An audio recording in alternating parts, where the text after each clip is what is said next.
আলহামদুলিল্লাহ। ভূমি জরিপ কোর্সের আজকে আমাদের ষষ্ঠ ক্লাস। আজকে থেকে আমাদের জ্যামিতি শুরু হয়ে গেল। এর আগে আমরা 5টা ক্লাস করেছি। প্রথম ভাগে সেখানে কাগজপত্র সম্পর্কে, খতিয়ান বা পর্চা সম্পর্কে আমরা ধারণা লাভ করেছি এবং বিস্তারিতভাবে আমরা জেনেছি কিভাবে অংশ বের করতে হয়, আনাগোনা পদ্ধতিতে, হাজার পদ্ধতিতে। তো কাগজপত্রের চ্যাপ্টার শেষ। এখন আমাদের দ্বিতীয় ভাগ হলো জায়গা জমি কিভাবে মাপতে হয় সেটা। আর জায়গা জমি মাপতে হয় জ্যামিতিক সূত্রেই মাপতে হয়। আজকের ক্লাসের পরে আমরা অনেক কিছু জানতে পারবো, আর জ্যামিতি ক্লাসগুলো করার পরে তো আমরা সবই জানতে পারবো। জমির হিসাব আমরা বলে দিতে পারবো কত শতাংশ আছে। তো জ্যামিতি আমরা যারা স্কুল কলেজে পড়েছি বা মাদ্রাসায় উচ্চ লেভেলে পড়েছি, তারা তো আমরা পড়েছি জ্যামিতি অর্থ কি। জ্যামিতি অর্থ কি? যা অর্থ ভূমি, মিতি অর্থ পরিমাপ। তাহলে জ্যামিতি অর্থ ভূমির পরিমাপ। আমরা পড়েছিলাম, মনে আছে কিনা দেখেন। এই পড়াটা তো সব জায়গায় আছে। সুতরাং জ্যামিতি অর্থ হলো ভূমির পরিমাপ। এই পড়াগুলো হোয়াটসঅ্যাপে দেওয়া আছে, দেখে নেন।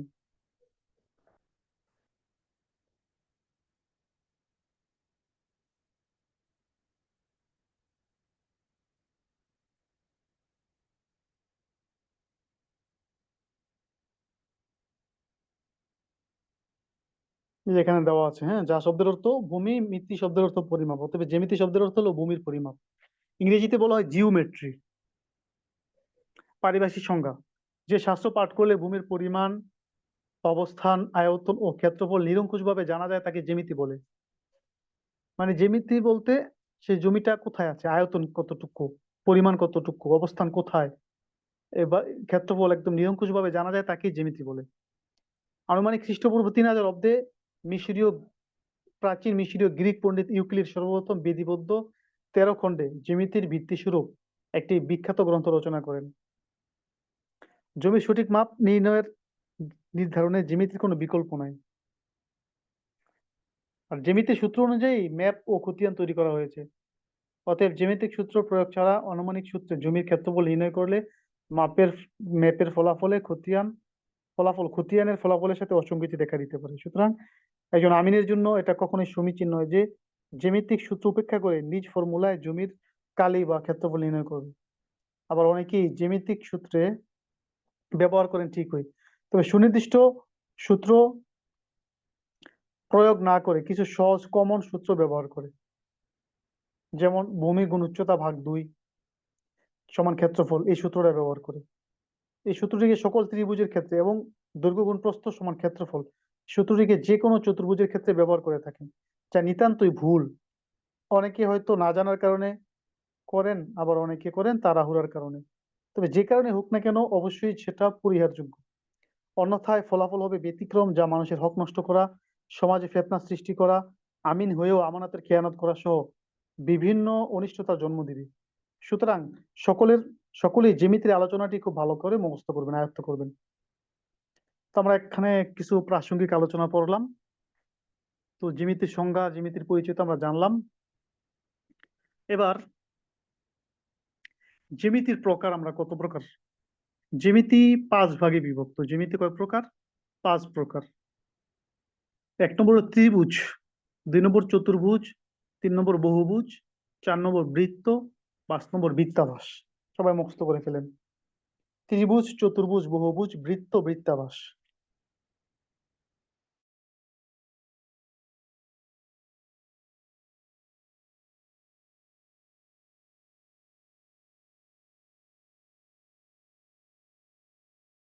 ত্রিভুজ,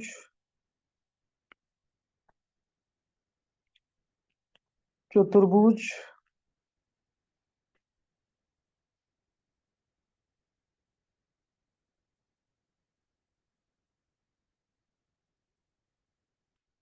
বহুভুজ, বৃত্ত,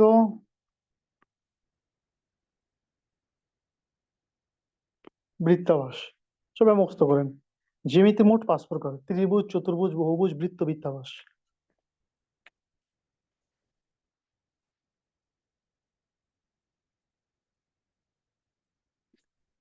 ত্রিভুজ, চতুর্ভুজ, বহুভুজ, বৃত্ত, বৃত্তাকাশ।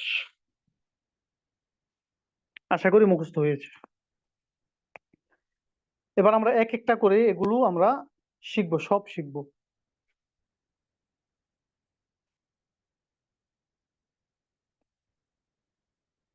ত্রিভুজ মানে কি?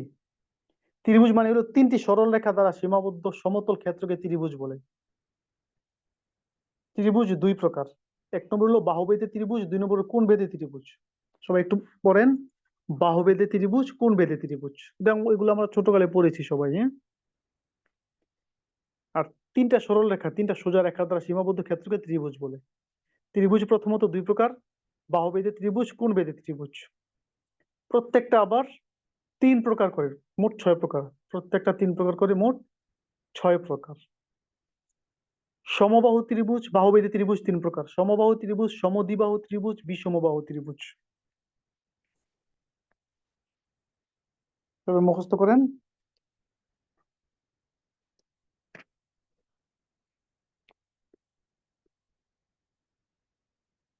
সমবাহু ত্রিভুজ,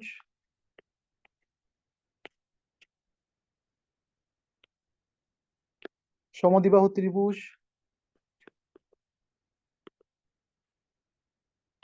বিষমবাহু ত্রিভুজ। সমবাহু ত্রিভুজ, সমদ্বিবাহু ত্রিভুজ, বিষমবাহু ত্রিভুজ।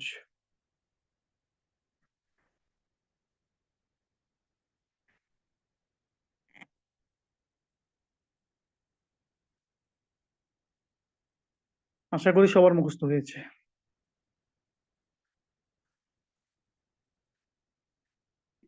কোণ ভেদে আবার 3 প্রকার: সমকোণী, সূক্ষ্মকোণী, স্থূলকোণী। সেটা আমরা পরবর্তীতে পড়বো। আপাতত বাহুবেদে ত্রিভুজ 3 প্রকার: সমবাহু ত্রিভুজ, সমদ্বিবাহু ত্রিভুজ, বিষমবাহু ত্রিভুজ।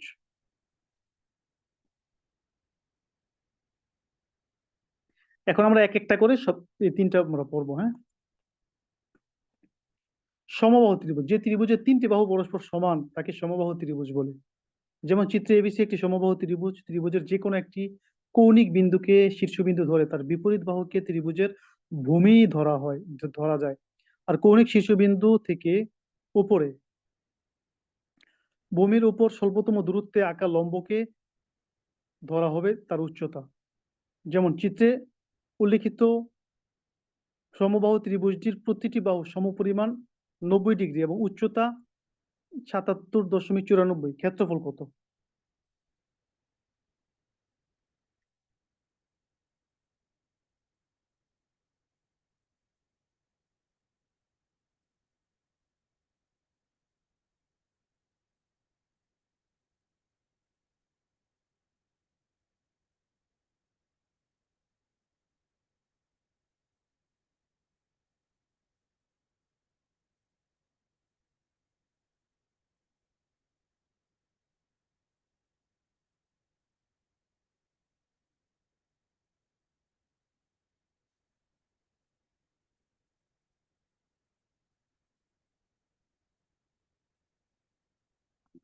যেটা বলতেছিলাম,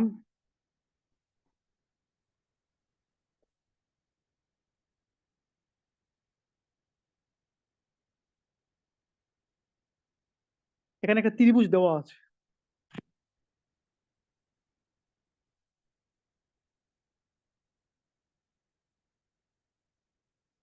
একটা বাহু, হ্যাঁ, দুইটা বাহু, 3টা বাহু।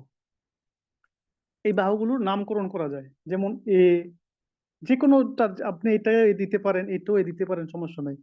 আপনি যে কোনোটার নাম যে কোনোটাই দিতে পারেন। তাহলে আমরা সৌন্দর্য অনুযায়ী দিলাম, এক সিরিয়াল অনুযায়ী এ, বি, সি, 3টা বাহুর নাম দিলাম। এবার কি বলেছে?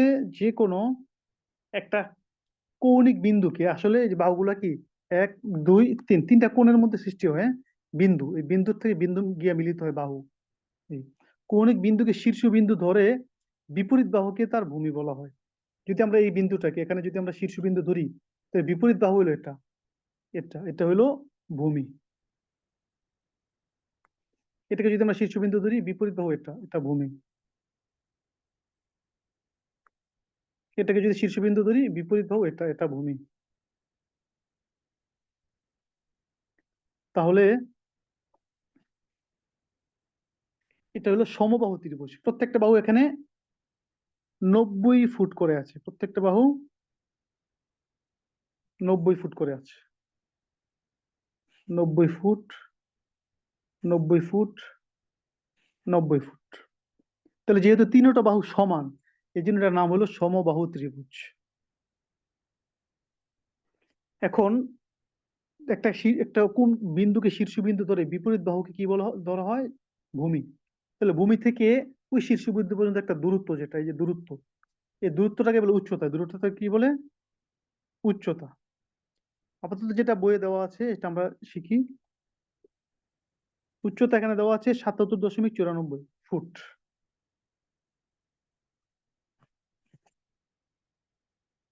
এখানে কত আছে? 77.94 ফুট আছে এখানে।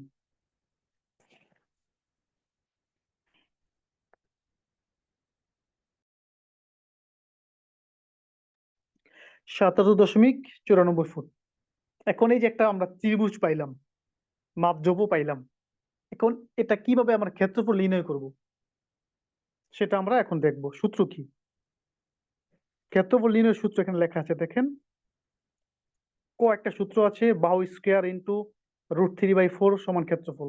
এটা একটু কঠিন, আমাদের দরকার নাই। দ্বিতীয়টা দেখেন, ভূমি গুণ উচ্চতা ভাগ 2 সমান ক্ষেত্রফল। সবাই এই সূত্রটা মুখস্থ করে ফেলেন। ভূমি গুণ উচ্চতা ভাগ 2 সমান ক্ষেত্রফল। ভূমি গুণ উচ্চতা ভাগ 2 সমান ক্ষেত্রফল।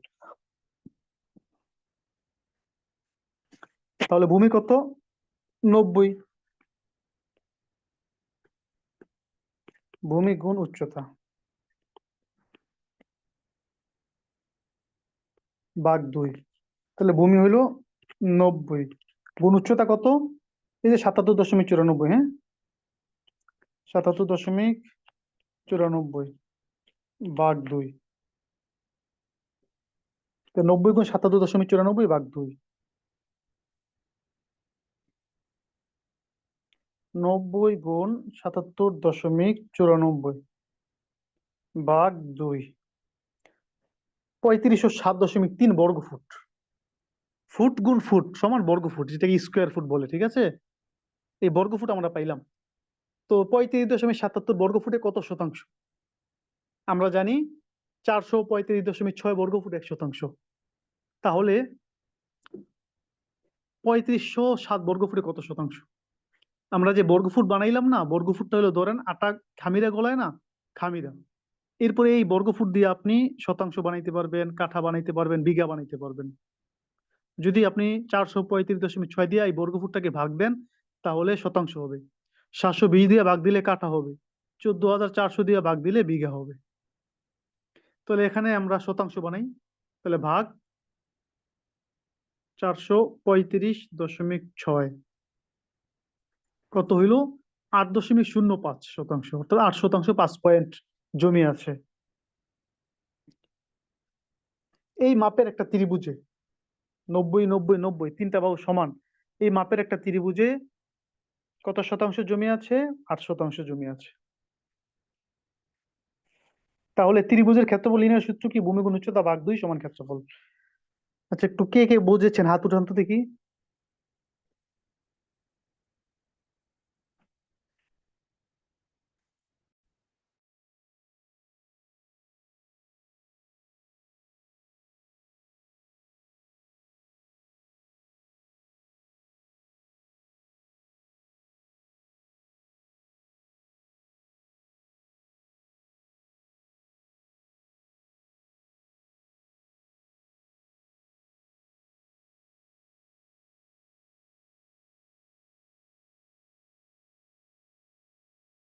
জি, মাশাআল্লাহ। না বুঝার কোনো কারণ নাই, তিনটা বাহু হইলেই ত্রিভুজ। আর তিনটা বাহু যদি সমান হয়, সমবাহু ত্রিভুজ। সমবাহু ত্রিভুজ যদি হয়, তাহলে ক্ষেত্রফল নির্ণয়ের সূত্র কি? ভূমি গুণ উচ্চতা ভাগ 2 সমান ক্ষেত্রফল। তাহলে ভূমিকে উচ্চতার সাথে গুণ করব, 2 দিয়ে ভাগ দিব, সেটা ক্ষেত্রফল হইলো। ক্ষেত্রফল পাওয়ার পরে সেটাকে আমরা শতাংশ বানাইবো 435.6 দিয়া, ভাগ দিয়া।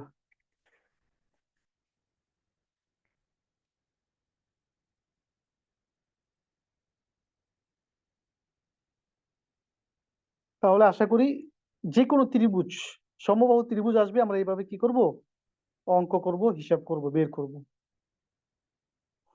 এবার আসেন সমদ্বিবাহু ত্রিভুজ। এখানে দেখেন, সমদ্বিবাহু মানে কি, দ্বি মানে দুই, দুইটা বাহু সমান। যে ত্রিভুজের দুইটি বাহু পরস্পর সমান তাকে সমদ্বিবাহু ত্রিভুজ বলে। যেমন চিত্রে এবিসি একটি সমদ্বিবাহু ত্রিভুজ, যার এসি পরস্পর বাহু দুটি পরস্পর সমান এবং বি বাহু তার ভূমি।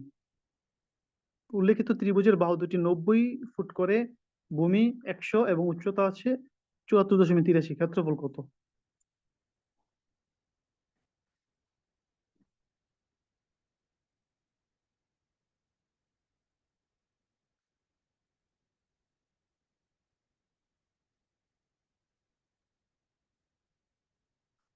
এখানে মনে করেন 90 ফুট, এখানে 90 ফুট, এই বাহুটা 100 ফুট। এ বি সি দিলেও হয়, না দিলেও হয়, এ বি সি।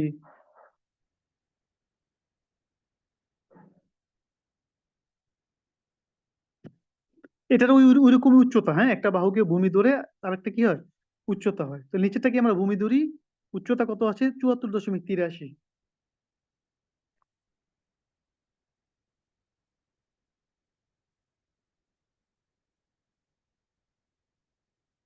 এখানে আছে কত,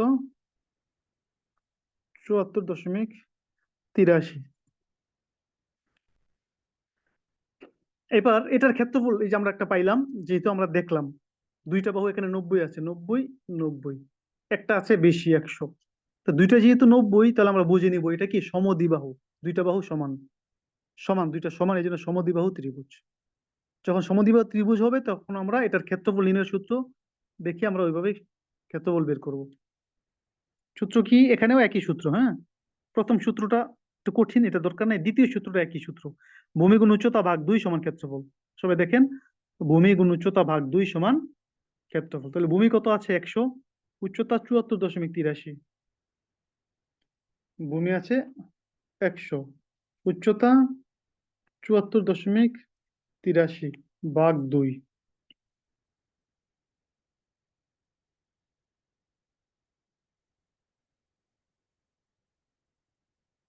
100 গুণ 74.83 ভাগ 2 কত হইল, 3741 বর্গফুট।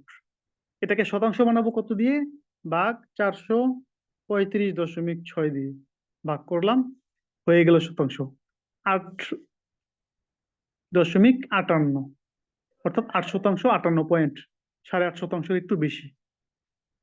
তাহলে সমবাহু আর সমদ্বিবাহু নামের ক্ষেত্রে একটু পার্থক্য আছে, যেহেতু তিনটা বাহু সমান সমবাহু, দুইটা বাহু সমান সমদ্বিবাহু, দুটোটার মধ্যে উচ্চতা লাগে। ক্ষেত্রফল নির্ণয়ের সূত্র একই, ভূমি গুণ উচ্চতা ভাগ 2 সমান ক্ষেত্রফল। এতটুকু কে কে বুঝেছেন, হাত উঠান আবার।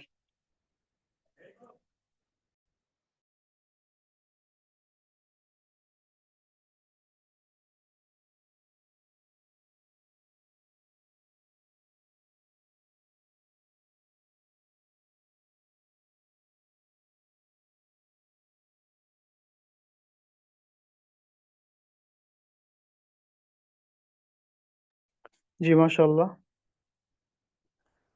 তাহলে এইভাবে আমরা শিখবো, হ্যাঁ, সমবাহু এভাবেই হবে, সমদ্বিবাহু এভাবেই হবে। এবার এবার আমরা চলে যাই বিষমবাহু ত্রিভুজ।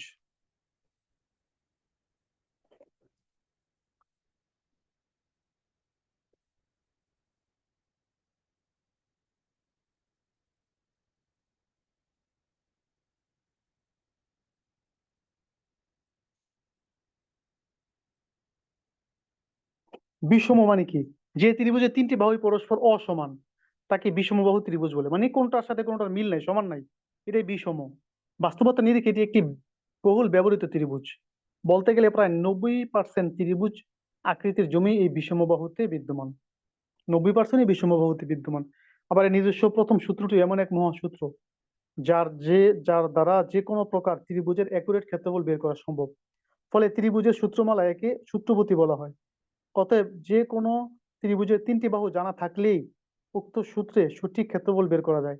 তাই একজন সার্ভেয়ারের জন্য অবশ্যই বিষমবাহু ত্রিভুজের ক্ষেত্রফল নির্ণায়ক সূত্রটি পাথেয় হিসেবে থাকা জরুরি। যেমন চিত্রে এবিসি একটি বিষমবাহু ত্রিভুজ, আর বাহু তিনটি সমান পরিমাণ যথাক্রমে 150, 100, 200। অন্যদিকে উচ্চতা ও ভূমি যথাক্রমে 72.62 আর 200।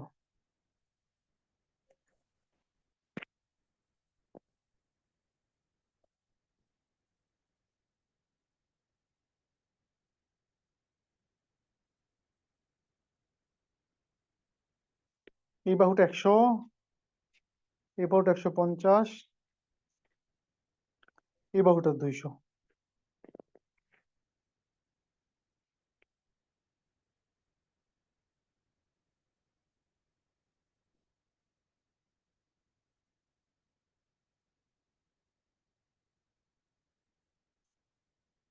এটা 150, এটা 100, এটা 200।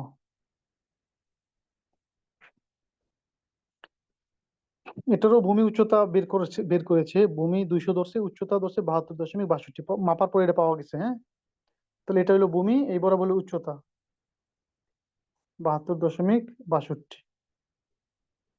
তো আমরা পাইলাম। তাহলে যখন আমরা দেখলাম তিনটা বাহুর মাপ 3 রকম, তাহলে মানে এটা বিষমবাহু ত্রিভুজ। এবার বিষমবাহু ত্রিভুজের ক্ষেত্রফল নির্ণয়ের সূত্র কি?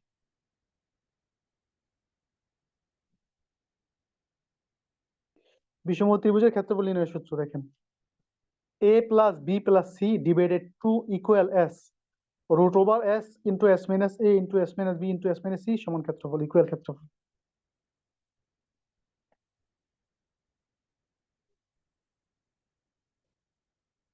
a plus b plus c divided to equal s, এটা রুট ওভার, হ্যাঁ, s s minus a s minus b s minus c equal ক্ষেত্রফল। দেখেন সূত্রটা কি, মুখস্থ করেন সবাই। এ মানে কি, ওই যে বাহুর যে নামকরণ করেছিল, এ একটা বাহু, বি একটা বাহু, সি একটা বাহু। তাহলে এ প্লাস বি প্লাস সি, তাহলে তিনটা বাহু কি হবে, যোগ হবে। যোগ হওয়ার পরে 2 দিয়ে ভাগ হবে, ভাগ 2, অর্থাৎ তিনটাকে গড় করে 2। এরপর সমান এস, এস মানে হলো সেমি প্যারামিটার, অর্ধ পরিসীমা। বাহুর যোগফলগুলোকে পরিসীমা বলে। এখন যেহেতু 2 দা ভাগ, তাহলে অর্ধেক হয়ে গেল, ওই জন্য অর্ধ পরিসীমা। আর ইকুয়াল মানে সমান সমান, ইজ ইকুয়াল টু বা ইকুয়াল, সমান সমান। রুট ওভার, এই যে একটা চিহ্ন দিলাম, চিহ্নটার নাম হলো রুট ওভার, বাংলায় বলে বর্গমূল। এই যে রুট ওভার, বর্গমূল। এরপর এস, এস মানে এই যে এস, এস এখানে এস এর মান যেটা হবে প্রথম, এরপরে ব্র্যাকেট দিয়ে এস মাইনাস এ, মানে এস যেটা আছে এটা থেকে এই বাহুকে বিয়োগ করতে হবে। S minus B, S minus B মানে এস থেকে বি বাহু বিয়োগ করতে হবে। এস মাইনাস সি মানে এস থেকে সি মাইনাস বিয়োগ করতে হবে, সি বাহু বিয়োগ করতে হবে, তাহলে ক্ষেত্রফল বের হয়ে যাবে। তাহলে আমরা দেখি,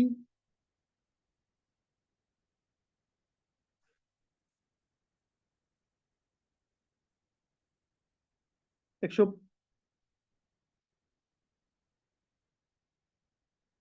150 এ, হ্যাঁ, প্লাস বি 100 প্লাস সি 200 ভাগ 2 সমান সমান। তাহলে 150, 100, 200।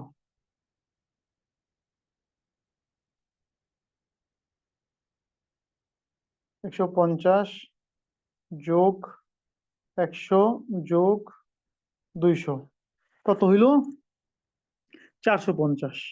এটা ভাগ 2 কত হইল, 225। তাহলে ভাগ 2 দেওয়ার পরে কত, ফলাফল কত, 225। এরপরে root over, root over S, S মানে হচ্ছে 225, 225। এরপরে এস মাইনাস এ মানে কি, 225 মাইনাস 150, এ 150।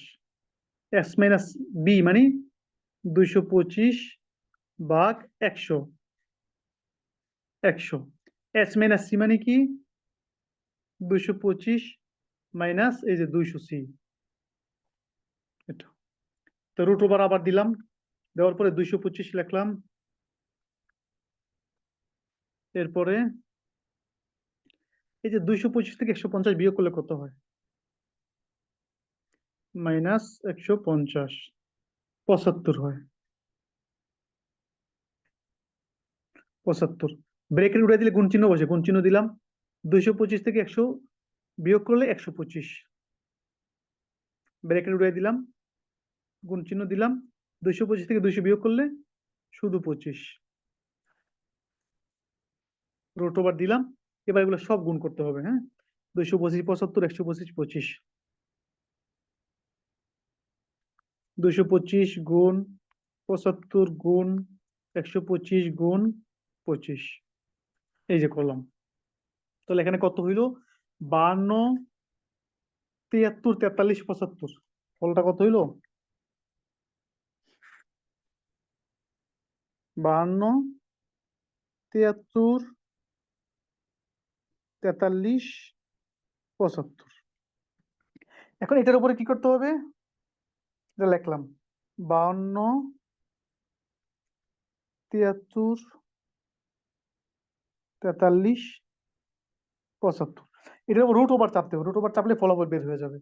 তাহলে ক্যালকুলেটর তো থাকলে এই সংখ্যাটা লিখে রুট ওভারে চাপ দিলেই ফলাফল বের হয়ে যায়। আর মোবাইল ক্যালকুলেটর হইলে দেখেন এটা রোটেশন করবেন, হ্যাঁ, এই যে রোটেশন করলাম, করার পরে রুট ওভারটা আগে দিতে হয়। মোবাইলে হিসাব করতে হলে রুট ওভারটা আগে দিতে হয়।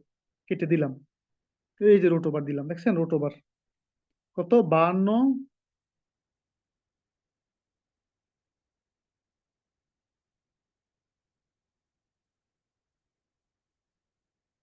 73, 43, 75। উঠানোর পরে সমান সমান চাপবো, এই যে ফলাফল বের হয়ে গেছে 7261। এটা হলো কি ক্ষেত্রফল, এটা কি ক্ষেত্রফল, এটা ওই খামিরা। এবার আপনি শতাংশ বানাইতে পারেন, কাঠা, বিঘা। 435.6 দিয়ে ভাগ দিলে হইলো শতাংশ, 720 দিয়ে ভাগ দিলে হইলো কাঠা, 14,400 দিয়ে ভাগ দিলে হইলো বিঘা। তাহলে ভাগ 435.6, কত শতাংশ? 16.67 শতাংশ জমি আছে। দেখেন এখানে তাই লেখা আছে 16.67 শতাংশ। অর্থাৎ আমাদের কি করতে হবে? এই সূত্রটা মুখস্থ করতে হবে। সূত্রটা মুখস্থ করে সূত্র অনুযায়ী আমাদের কাজ করতে হবে।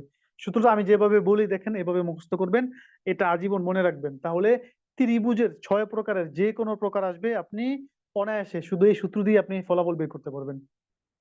সূত্রটা কি দেখেন, a plus B plus C divided মানে ভাগ, টু ইকুয়াল মানে সমান সমান, এস রুট ওভার এস, যেহেতু ব্র্যাকেট উঠে গেলে গুণ চিহ্ন পাওয়ার জন্য ইন্টু, গুণ ইন্টু মানে গুণ, S into S minus A into S minus B into S minus C equal ক্ষেত্রফল। একদম কয়েকবার বলার চেষ্টা করবেন, ভালো করে মুখস্থ করবেন, হ্যাঁ।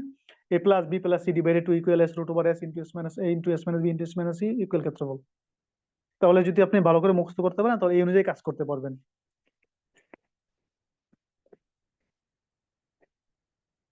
আজকে আমাদের মূল ক্লাস এই পর্যন্তই।